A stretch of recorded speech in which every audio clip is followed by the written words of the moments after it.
Y finalmente, la última época, los últimos 500 años que nosotros estamos viviendo ahora, que vamos a llamar de la revolución anticristiana. Ustedes están acostumbrados a esta palabra, la revolución. Por algo es.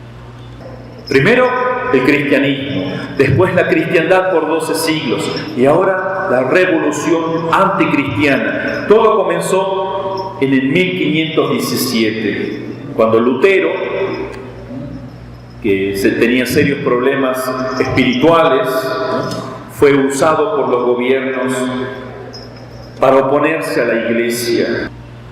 Entonces, muchos pueblos, muchas naciones se levantaron y le dirigieron a la Iglesia Católica: basta, ya no queremos que tú nos gobiernes, somos ya grandes, mayores de edad, hacemos lo que queremos, ya sabemos cómo progresar sin la ayuda de la Iglesia. Como cuando los hijos se ponen adolescentes y le dicen a la mamá, al papá: basta, tú no me educas, yo sé más que tú. Esa rebeldía también comenzó en el 1517, eso lo dice el Papa Pío XII en una alocución, que hubo 3 grandes momentos, terribles momentos en la historia. Primero con Lutero, que rechazó a la Iglesia. Los pueblos rechazaron a la Iglesia y así nació el protestantismo y las sectas cristianas. Después, otro momento terrible, un martillazo dado por el demonio, fue la Revolución Francesa. Unos 200 años más tarde, el mundo dijo: no solamente no queremos nada con la Iglesia, no queremos nada con Cristo Rey, ni con los reyes, fuera Cristo.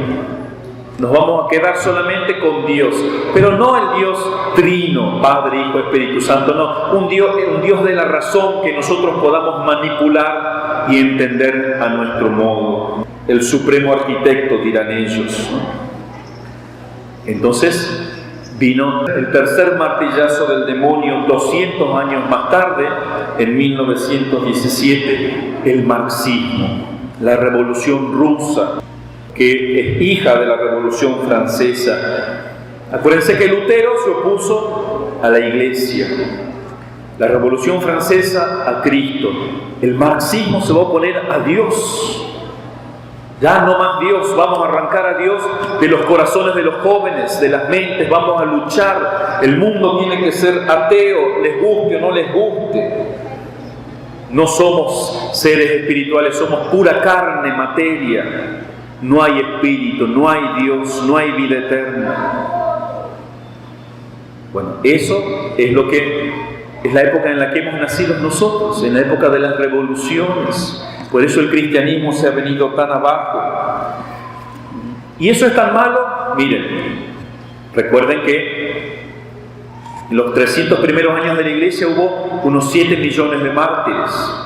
Después, en los 12 siglos que siguieron, hubo unos 24 millones de mártires. El siglo pasado, solamente en el siglo XX, hubo 45.500.000 mártires. No me digan que el demonio no hizo de las suyas el siglo pasado. En México, mártires de la masonería, los cristeros, acá tenemos la reliquia de uno de ellos, San José Sánchez del Río.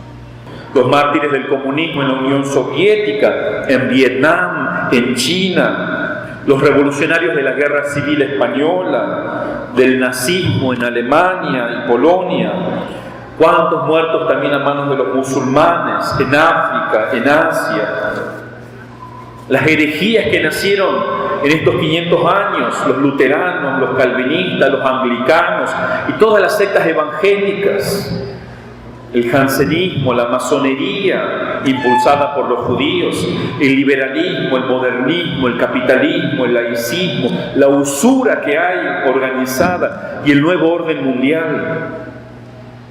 Es una época terrible en la que hemos nacido realmente. 2 guerras mundiales que tuvimos el siglo pasado y tantas otras guerras. La aprobación del aborto en gran parte del mundo, el divorcio, la eutanasia, la destrucción de las familias con las leyes de género. No me digan que no parece que estamos acercándonos ya a la época final. Entonces esta época se caracteriza porque los pueblos apostataron de Cristo, la apostasía, abandonaron a la iglesia, abandonaron a Cristo y abandonaron a Dios. Cristo ha sido expulsado de la familia, del trabajo, del arte, de la milicia, de la política, y ahora quieren destruir el cristianismo en nuestros corazones. Sin embargo, no todo ha sido malo en estos últimos 500 años de la revolución, porque Dios sigue luchando y los católicos tenemos que seguir luchando. Por ejemplo, surgieron grandes órdenes religiosas, los jesuitas, los salesianos, los redentoristas, las misioneras de la caridad y tantas otras órdenes religiosas. Hubo 3 grandes concilios: Trento, Vaticano I, Vaticano II, la proclamación de los dogmas de la Inmaculada Concepción, de la Asunción, de la infalibilidad papal, del canon bíblico. La Iglesia llevó grandes empresas adelante: la Contrarreforma, la batalla de Lepanto, la consagración del mundo al Sagrado Corazón de Jesús y María, comenzando por este país, el Ecuador. La institución de las fiestas de Cristo Rey, los congresos eucarísticos mundiales, el florecimiento del apostolado bíblico, la evangelización de América. Fue una obra maravillosa de la Iglesia, las misiones jesuíticas.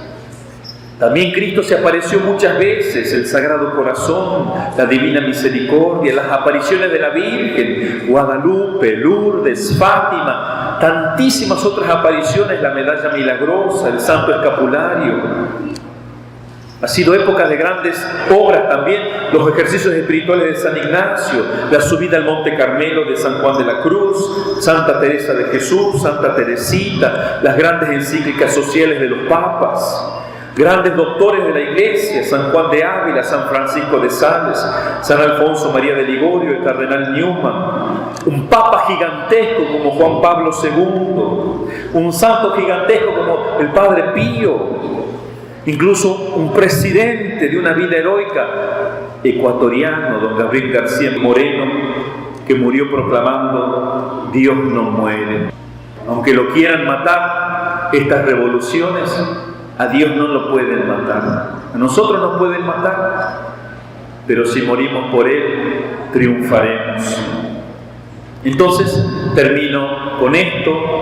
El Apocalipsis nos prepara para la batalla final, para la gran catástrofe, pero nos dice: no tengáis miedo, que allí vendré yo a darles el premio. Resistan, aguanten, no caigan en esta revolución, no se dejen arrancar ni a Dios del corazón, ni a Cristo, ni a la Iglesia. Que la Virgencita nos haga siempre fieles hijos de la Iglesia. Benedictum verbum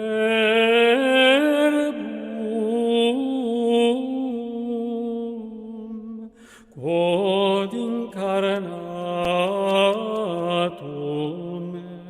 est ex Maria